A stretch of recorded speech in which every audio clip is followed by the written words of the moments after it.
Olá pessoal, tudo bem com vocês? Eu espero que sim. Professor Rafael Isidoro aqui, trazendo para vocês uma breve revisão sobre os temas que nós estamos estudando no 7º ano, estados físicos e as suas conversões e também a evolução dos modelos atômicos. Lembrando que esse vídeo é só uma revisão, então eu não vou trazer tantos detalhes como aqueles que nós vimos em sala de aula, porque senão esse vídeo vai durar aí cerca de duas aulas, ou seja, 50 minutos mais 50 minutos, 100 minutos, é muita coisa. Então vamos lá para a nossa revisãozinha, galera? Vamos nessa, pro! Então olha só, nós temos aqui uma tabelinha e ele pede para que eu escreva na tabela o nome de cada conversão e ele quer que eu especifique o tipo de conversão, se ela é endotérmica ou exotérmica. Vamos nessa? Galera, nós vimos o que? 3 estados físicos, sólido, líquido e gás, correto? Então é muito importante que a gente conheça o nome de cada conversão, porque isso vai ser utilizado praticamente em todos os anos que vocês vão estudar aí na escola, até o 3º ano do ensino médio, tá bom? Então o que eu tenho aqui no primeiro? Sólido se convertendo em líquido. E eu tenho certeza que você já sabe o nome dessa transformação. É a fusão, tá bom? Vamos fazer assim, turma? Eu vou primeiro colocar aqui, ó, todos os nomes e depois a gente completa quanto ao tipo endotérmico ou exotérmico, tá legal? E o contrário, qual é o nome da transformação que vai do líquido para o sólido? Esta é a solidificação. Você com certeza deve ter falado antes de mim aí. Vamos ver agora aqui, ó, do líquido para o gás. Aí nós temos a vaporização, que pode acontecer de 3 formas, né? Tem a evaporação, que é como se fosse a roupa, que seria a roupa secando no varal, transformação lenta. Tem a ebulição, que é quando, por exemplo, a gente ferve a água e ela borbulha. E tem ainda a calefação, que seria você pegar uma panela bem quente e jogar nela umas gotinhas de água e escutar aquele tss.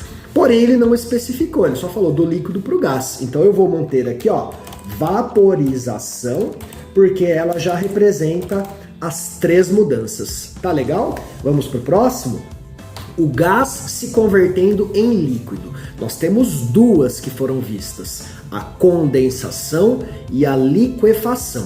Condensação é quando eu altero a temperatura, liquefação é quando eu altero a pressão. Ele também não especificou, a principal é a condensação, então eu vou manter apenas ela, condensação. Tudo bem?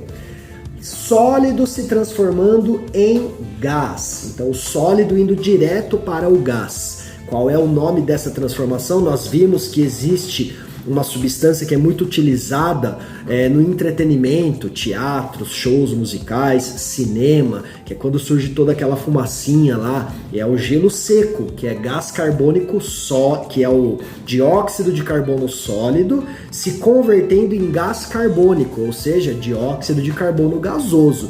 O nome disso é sublimação, correto?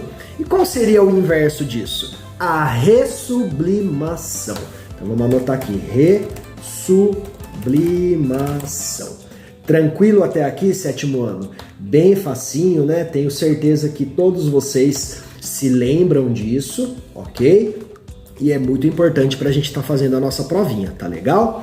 Agora ele quer que a gente especifique o tipo, lembrando que processo endotérmico é aquele que ocorre com absorção de calor. Processo exotérmico libera calor. O sólido tem menos energia que o líquido, que tem menos energia que o gás. Então, para o sólido chegar a ser um líquido, ele precisa absorver energia. Processo endotérmico. Só para ganhar tempo aqui, por preguicinha, eu vou escrever só endo, tá legal? E o líquido se convertendo em sólido. Para isso ele precisa perder energia. Então o processo seria exotérmico. Vou escrever exo aqui. Tudo bem? Vamos ver o próximo? O líquido querendo se converter em gás. Ele precisa absorver energia para atingir o próximo estado físico. Então é um processo Endotérmico. Lembrando que se isso for solicitado na provinha, não escreva só endo e exo. Escreva a palavrinha toda, tá? Endotérmico, exotérmico. Fechou? Vamos ver agora o gás se convertendo em líquido. Até falamos, né, sobre as latinhas ou recipientes, quando a gente tira da geladeira uma latinha de refrigerante, um recipiente, uma garrafinha de água, coloca sobre a mesa e de repente ela fica molhada do lado de fora. De onde está vindo todo aquele líquido? É água existente no ar atmosférico, que colide com o recipiente, perde energia e então o vapor ou gás se converte em líquido. Ele precisa perder energia. O gás perde energia para virar líquido. Então é um processo exotérmico. Quando o sólido vira gás, ele também precisa absorver. Para isso acontecer, ele precisa absorver energia. Processo endotérmico. E para o gás se converter em sólido é o contrário. Ele precisa perder energia. Então, processo exotérmico. Então, revisar os estados físicos e as suas mudanças. Nessa segunda etapa do vídeo, nós vamos falar um pouquinho sobre os modelos atômicos. Então, deixa eu abrir aqui o meu arquivo e vamos então falar sobre os modelos atômicos. Primeiro modelo atômico, modelo da bola de bilhar. Aquele que diz que o átomo é indivisível, ele é uma esfera maciça, não pode ser criado, não pode ser destruído. Pode se combinar, as esferas podem se combinar, dando origem a compostos químicos. Por exemplo, a água.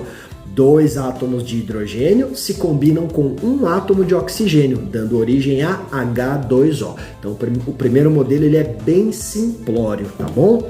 E aí surge o segundo modelo atômico, o modelo de Thomson, onde o átomo passa a ser o quê? Divisível, porque Thomson descobriu o elétron, uma partícula subatômica. Então o átomo desse ponto em diante passa a ser uma esfera contendo elétrons incrustados, grudadinhos nessa esfera, como se fosse um pudim com passas, como se fosse um chocotone. Foi assim que a gente especificou na nossa aula, não é verdade? Então, o que é importante no modelo de Thomson? Primeiro, ele explica a natureza elétrica da matéria, condutividade elétrica. Ele prova que o átomo é divisível e não mais indivisível. Thomson recebe assim o título de pai do elétron, por descobrir a primeira partícula subatômica. Tranquilo? Revisado o segundo modelo atômico, vamos para o terceiro, o modelo de Rutherford, que diz o seguinte: o átomo na verdade é um grande vazio e ele é nucleado. E no núcleo existe uma outra partícula subatômica, uma subpartícula, que ele batizou como próton. Então Thomson é o pai do elétron e Rutherford é o pai do próton. Toda a massa do átomo está concentrada no núcleo, e o núcleo é 10.000 vezes menor do que o grande vazio. Ele separou o átomo em 2 regiões, núcleo, contendo os prótons, e o grande vazio, eletrosfera, onde os elétrons não estão incrustados, mas estão se movimentando. No estado fundamental, a quantidade de prótons é igual à quantidade de elétrons e por isso o átomo tem carga nula. Então, se ele tem 5 prótons, ele tem 5 elétrons. Se ele tem 10 prótons, ele tem 10 elétrons e assim por diante. Tranquilo? Thomson, pai do elétron. Rutherford, pai do próton. Porém, o modelinho atômico de Rutherford não explica por que os elétrons não colidem com o núcleo, já que eles são negativos e os prótons são positivos. E na física, as cargas opostas se atraem. E aí surge o nosso quarto modelo atômico, o modelo de Bohr, que diz que os elétrons não vão colidir com o núcleo, nunca, porque eles não estão, na verdade, soltos na eletrosfera. Atenção, por quê? Porque o modelo de Bohr complementa o modelo de Rutherford. Então ele recebe o título de modelo de Rutherford-Bohr e continua sendo o modelo planetário, tudo bem? Então ele disse que os elétrons eles se movimentam em órbitas circulares, mas em níveis de energia quantizados. O que a gente utilizou como analogia na aula? O trem no trilho de trem. Então o trem ele se movimenta, mas sempre nos trilhos, assim como os elétrons. Eles estão se movimentando? Sim, mas em órbitas específicas, ali no seu trilho. Então sim, ele está se movimentando em volta do núcleo, em um movimento circular, porém ele não colide com o núcleo. Por quê? Porque existe uma energia definida que não deixa que essa colisão aconteça. Agora tem um pedacinho muito importante aqui na história de Bohr, que é a descoberta da emissão da luz, de onde vem a luz. Então o que pode acontecer? Acompanhe a animação. O elétron pode absorver energia da natureza, atingir um estado excitado e dar o salto quântico. É quando ele salta de um nível menos energético para um nível mais energético.